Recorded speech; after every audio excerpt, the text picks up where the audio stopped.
আমি আপনাদের এখন যেটা দেখাবো সেটা হলো আপনি স্প্লিট টাইপ এয়ার কন্ডিশনারের যে গ্যাসটি আছে সেটি কিভাবে আউটডোরে লক করবেন অথবা পাম্প ডাউন করবেন।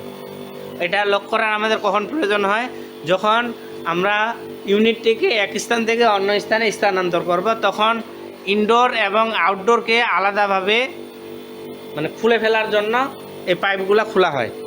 এই পাইপগুলো খোলার জন্য এই গ্যাসটাকে এই আউটডোরের মধ্যে লক করা হয়। ঠিক আছে বিষয়টা?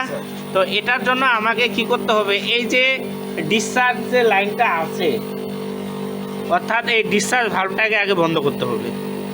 আমরা চাইলে পারলে একটা প্রেসার গেজ মিটার লাগিয়ে নিব, অথবা এই ভালভটাকে কি করে দিব, লক করে দিব। লক করে দিলাম না, লক করে দিলেই দেখবেন